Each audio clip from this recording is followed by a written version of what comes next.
Jesús y yo estamos hoy aquí para intentar aportar desde el punto de vista de la humildad, que como he dicho vamos a afrontar esta comunicación y lo vamos a ir haciendo, primero voy a hacer yo una introducción, después Jesús intervendrá y después terminaré yo, para hacerlo también más dinámico. Y queríamos comenzar con algo que tiene que ver, siempre nos gusta a Jesús y a mí cuando participamos en una ponencia los dos, recordar a alguien, ¿no? Recordar a alguien que nos ha precedido.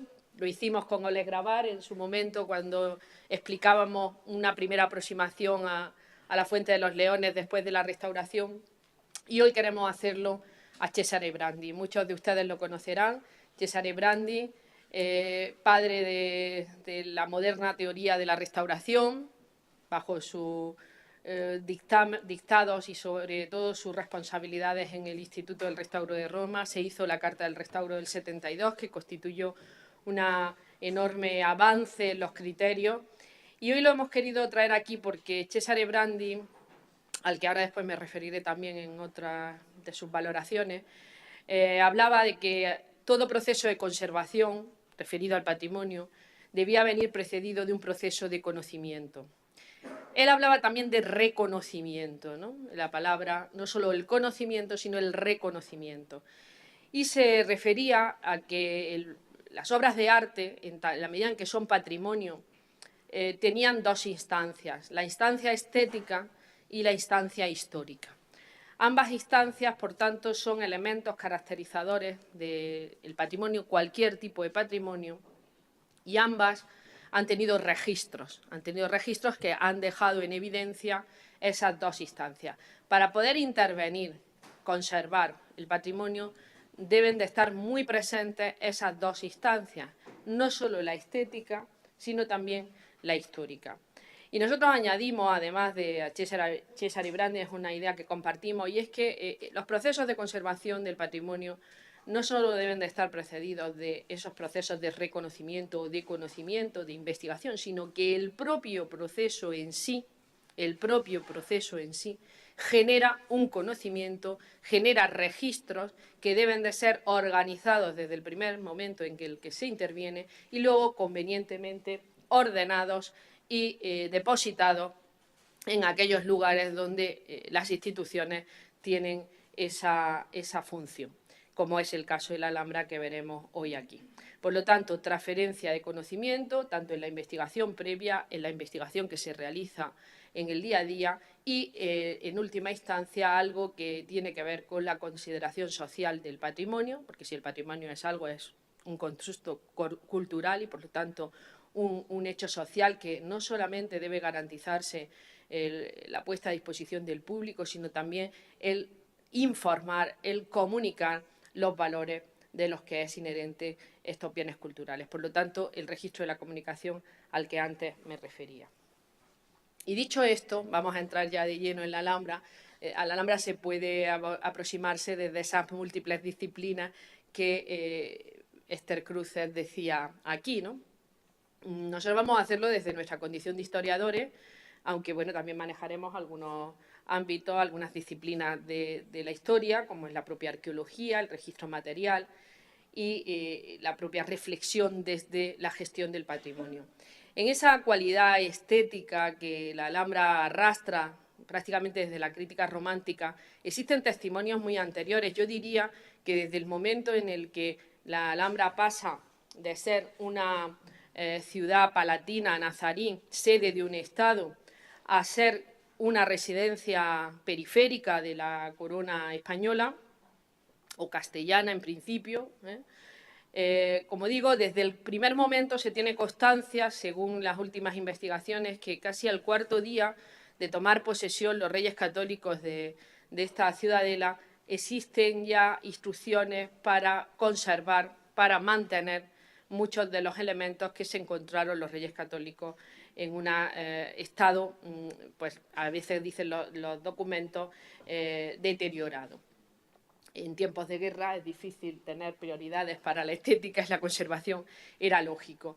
Pero nos llama la atención las observaciones que hace Fernando el Católico cuando, al referirse a la Alhambra, y la compara con otra de las residencias en las que ellos tuvieron la posibilidad de vivir, como era el Alcázar de Sevilla, y está recogida, porque Granada es la más señalada y principal cosa del mundo, decía el rey católico, así en grandeza como fuerza y en riqueza de aposentamiento, que lo de Sevilla no es sino casa pajiza para con el Alhambra. Es decir, establece una comparativa con los reales alcázares en esa instancia estética, considerando pajiza, de poco relieve, no poco brillante, respecto a la Alhambra como un lugar más excelso. Pero además de esa condición estética, hay también una real cédula emitida por la reina Juana, aunque para algunos historiadores inspirada por el propio rey católico, firmada en Segovia el 13 de septiembre de 1515, donde a través de una orden expresa para conservar la Alhambra se dice que se hace para que quede perpetua memoria. Es decir, la valoración como memento, como lo que hoy llamamos monumento, está explícita, como digo, desde las primeras decisiones en las que el conjunto monumental no era conjunto monumental, era una casa real periférica, como digo, de la corona española, pero también sede de importantes instituciones, como veremos. Y además la califica en esa real cédula como suntuoso y excelente edificio. Además de estas apelaciones, también conviene recordar, para quien no lo recuerde o no lo sepa, que la conservación de la Alhambra venía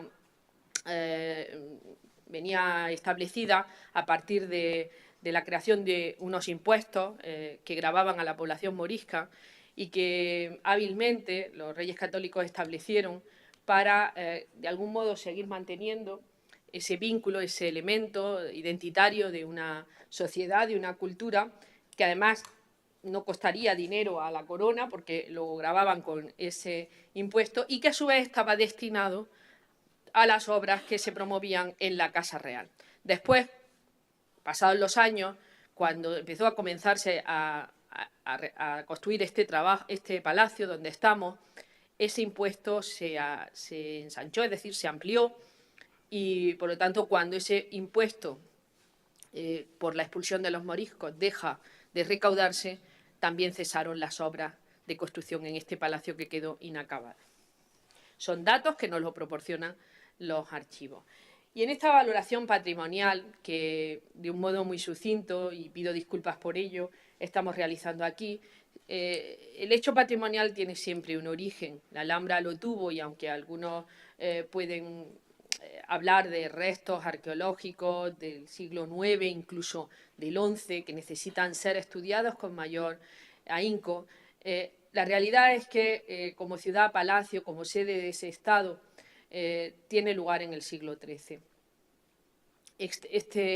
Esta fecha, vuelvo a apoyarme en la labor documental, hay un manuscrito que se conoce como el manuscrito Madrid-Copenhague, donde hablan de las trazas llevadas a cabo, el señalamiento del territorio por parte del primer rey, Nazarí, el rey Alamar, que además de trazar el perímetro de la ciudadela, también se dice en ese manuscrito que trajo el agua.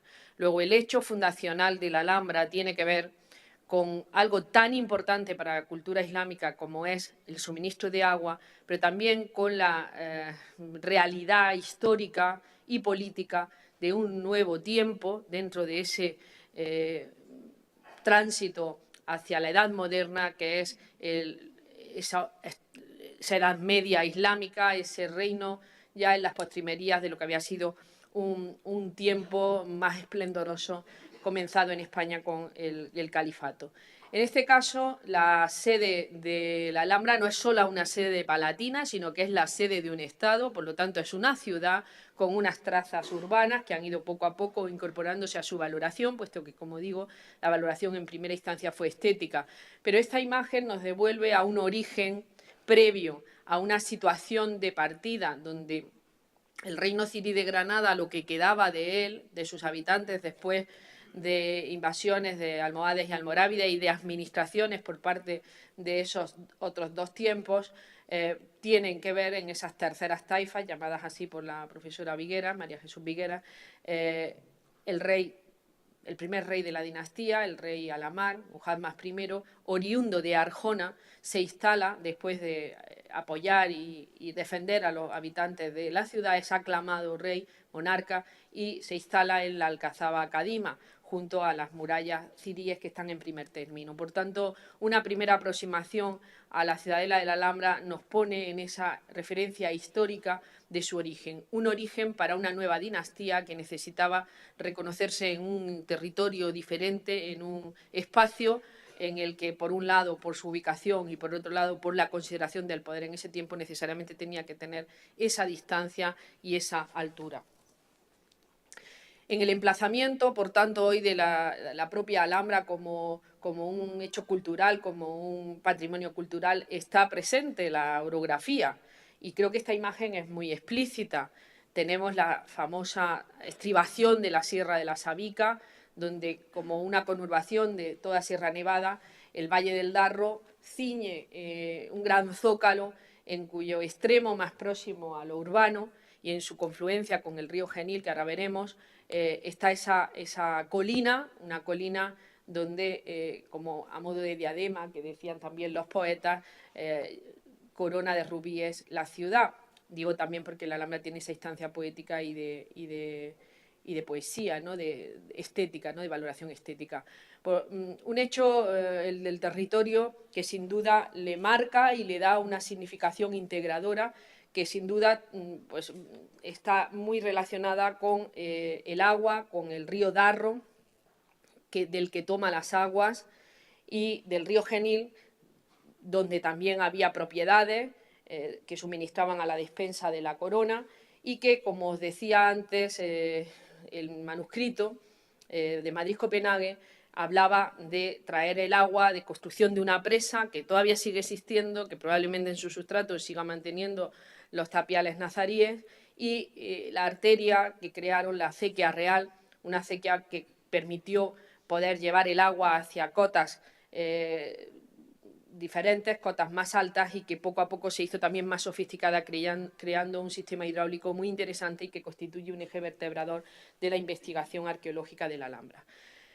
Desde el hecho urbano, que sin duda lo es, la Alhambra forma parte de la ciudad de Granada. Cuando se hizo en el año 91 el expediente de declaración de bien de interés cultural de la ciudad histórica de Granada, que a su vez había sido declarada en el año 29, en esa actualización administrativa, que también se conserva en nuestro archivo y en el archivo de la Consejería de Cultura, Granada se divide en 4 áreas homogéneas que son analizadas por sus características urbanas y tipológicas. Bueno, en este proceso de conocimiento que supone la conservación contemporánea del conjunto monumental de la Alhambra, vamos brevemente a reflexionar un poco sobre algunos conceptos teóricos que giran en torno a todo lo que significa la Alhambra como testimonio, podemos decir, único de patrimonio mundial. Hay 3 palabras que definen bastante bien en torno a ese círculo o ese ámbito que rodea permanentemente toda la reflexión sobre un lugar patrimonial sobre el que yo quisiera hacer una breve explicación. Comprensión, explicación, interpretación. Son 3 conceptos que tenemos que tener muy claro los conservadores del patrimonio, independientemente de cuál sea nuestra formación. Archiveros, documentalistas, arquitectos, arqueólogos, historiadores, etcétera, ¿no?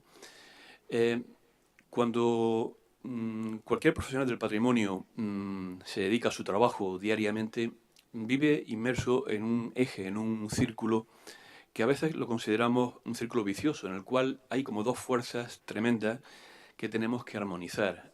La conservación, que es el objetivo básico, fundamental de cualquier persona comprometida con el patrimonio, y por supuesto la comprensión de ese patrimonio, ¿no?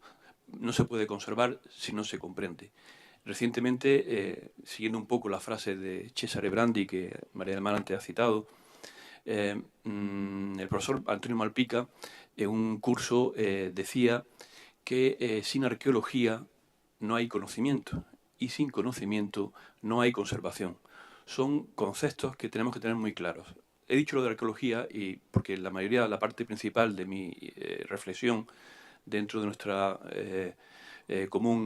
comunicación voy a centrarlo fundamentalmente en el tema de la materialidad de los objetos, es decir, en lo que el legado de la arqueología estudia del pasado. Ese círculo vicioso, en cierto modo, gira en torno a ese patrimonio que aquí hemos representado con esas hojas de otoño, como en la época en la que estamos, porque el patrimonio es un elemento frágil, es un elemento que se altera con el tiempo, es un elemento incluso, aunque sea duro decirlo, a veces tiene un objetivo efímero. Antes lo decía el presidente de la Asociación de Archivos, uno de los grandes problemas que tiene la documentación es que se pierde, y esa documentación es también patrimonio, ¿no? En torno a ese elemento que se va perdiendo, hay como un círculo en el que estamos todos atrapados, archiveros, documentalistas, conservadores del patrimonio. Por un lado, tenemos una responsabilidad profesional, cardinal, yo me atrevería a decir, facultativa, de hacer la mejor conservación de ese legado que nos ha llegado, sea documento, sea materia, sea edificio. Y por otro lado, tenemos una responsabilidad, un compromiso social con la época en la que vivimos, en mostrarlo, explicitarlo, explicarlo a las nuevas generaciones. Se decía antiguamente en los manuales de historia del arte, en los manuales de historia de conservación, que el patrimonio es como un testigo en una carrera que recibe un conservador y tiene que entregar a los futuros conservadores, decían, al menos en el mismo estado en que ha sido recibido, ¿no? Sabemos, por tanto, como dice la imagen de abajo de la izquierda, que la apertura social en la cual estamos comprometidos, es decir, la formación, la apertura de ese patrimonio a amplias capas de nuestra sociedad, evidentemente multiplica, y como hemos puesto ahí, incluso exponencialmente la agresión y el deterioro de ese patrimonio. Aunque el objetivo, evidentemente, es el conocimiento, como venimos diciendo desde el principio de la intervención, el conocimiento y el disfrute de nuestro pasado. Nos hemos permitido traer esta imagen aquí de un lingüista que solamente muchos de ustedes conozcan, Ferdinand de Saussure, un suizo, que estableció en la segunda mitad del siglo XX el concepto de el estructuralismo aplicado a la lingüística, ¿no? Ese estructuralismo, fundamentalmente filológico, trascendió muy pronto a la idea del patrimonio material, a la arqueología y a la historia del arte. Y hoy día, el elemento sincrónico, saben que se hablaba del elemento de la sincronía, la diferencia entre la sincronía y la diacronía. El patrimonio, ese punto rojo que tienen ahí en el centro, es el objeto de multitud de conceptos, de multitud de contextos que decimos, sobre todo en la arqueología, ¿no? El gusto, es decir, la moda imperante, la identidad, en dónde está, a qué concepto cultural se integra, pertenece, los niveles de creatividad, porque a veces hay mayores o menores niveles de creatividad, y todo en un entorno de diseños de conceptos culturales. Y en ese eje, en ese punto, como digo, del estructuralismo, de Saussuriano, integramos la visión que tenemos de la Alhambra. Es fundamental para ello distinguir el patrimonio, aunque parezca una imagen un poco sencilla. La percepción del patrimonio para nosotros en Alhambra es como un banco, una banqueta que tienen ahí con 3 patas, ¿no? Las 3 patas pertenecen al mismo elemento, al elemento patrimonial, sea documento, sea el propio resto materiales, y tiene cada pata una significación especial: la investigación, la gestión y la difusión. Y es curioso porque nuestra sociedad tan avanzada, nuestra sociedad tan moderna del siglo XXI, disponemos de diferentes instituciones centradas fundamentalmente, básicamente, en la primera pata, la investigación. Y casi exclusivamente tenemos ejemplos sobrados de instituciones, por ejemplo, una con gran nivel como es el CSIC. Tenemos aquí al director de la Escuela de Estudios Árabes, y cuyo objetivo básico, fundamental, es la investigación pura y dura. Toda la infraestructura de la instancia, de los presupuestos, etcétera, está dirigido a la investigación. En segundo lugar está la gestión. El patrimonio, sea los archivos, sea los documentos, sea la arqueología, sea la arquitectura, sean los recintos históricos, tienen que gestionarse, ¿no? Y esa gestión necesariamente, imprescindiblemente, debe conllevar la pata anterior, la investigación. Pero es que además tenemos una tercera pata, la difusión. La difusión es la explicación, es la formación, es la enseñanza, es la comunicación. A eso están dedicados fundamentalmente los periodistas, pero también los profesores en los distintos niveles. Es decir, el patrimonio tiene que difundirse, enseñarse como parte de esa formación de las futuras generaciones. Con lo cual nos encontramos con que los profesores están obligados a tener un proceso de investigación y a la vez de difundirlo. Es decir, atesoran dos de las tres patas. Lo mismo que los investigadores tenían una única pata, los profesores, en todos sus niveles, disponen de dos. Y después estamos aquellas personas que nos dedicamos a la gestión de esa documentación, sea material, sea archivística, sea de sonoro, sea imagen, que desgraciadamente o afortunadamente tenemos que tener a disposición nuestra las tres patas. Tenemos que realizar investigación, a pesar de que no es nuestro objetivo básico. Tenemos nuestra obligación de difundir nuestros propios procesos de conservación y de investigación, y tenemos la necesaria e imprescindible obligación de abrir diariamente nuestros elementos de gestión. Esta imagen, que seguramente conocen muchos de ustedes, sobre todo los que sean más bien de mi generación, es una imagen muy musical, pero nos interesa mucho, nos gusta desde el punto de vista, en este caso, de la difusión, porque nos muestra bastante bien lo que sería la imagen del patrimonio a través de un hipotético prisma de cristal, que abre el haz de luz en distintos niveles. Esos niveles podrían ser, por ejemplo, hemos puesto aquí arquitectura, estética, arqueología, jardinería, restauración, visita pública. Es decir, los elementos básicos que se compone la conservación contemporánea, actual, moderna, del conjunto monumental de la Alhambra. Son todos del mismo origen, la misma luz, todos pertenecen al patrimonio, pero cada uno es un nivel diferente. Eso significa que profesionalmente, conceptualmente, cada uno debe ocuparse de su parte, sabiendo, como decía muy bien nuestra directora Esther Cruces al principio, que forman parte de un elemento común. Distintos planos que evidentemente no se cortan unos a otros, pero que todos pertenecen a al mismo concepto, ¿no? Al patrimonio. Y no quiero dejar pasar, especialmente porque tenemos invitados que proceden de otros ámbitos culturales, una pequeña referencia al significado real que apuntaba también María del Mar antes, de lo que la Alhambra significa como centro de documentación conceptual de lo que ha significado en el tiempo una gran aportación cultural a la historia de la humanidad. Esta imagen que tienen aquí, si se fijan un poco, todos habrán dado cuenta, no se trata de una imagen única, sino de la transposición, la unión de dos elementos decorativos en uno solo. Y la traigo aquí porque es una presentación que realizó el Instituto Arqueológico Alemán de Madrid en el año 2007 con motivo del homenaje que se le rindió a un inolvidable compañero y amigo, el profesor Christian Ebert, que fue durante muchos años director del Instituto Arqueológico Alemán y que murió también pues poco antes en el verano de 2007, ¿no? Y el instituto le hizo esta representación porque, por un lado, representa muy bien su objetivo de su investigación. Si se fijan, a la izquierda tenemos nada más y nada menos que una decoración de yesería, de yeso, del siglo XIII, de la casa número 12 de la ciudad de Samarra, en Irak, que es una de las cunas del arte islámico, del arte universal del Islam, donde beben muchísimo de la cultura, la arquitectura, la decoración, de la historia del arte, de la civilización, de la cultura del Islam.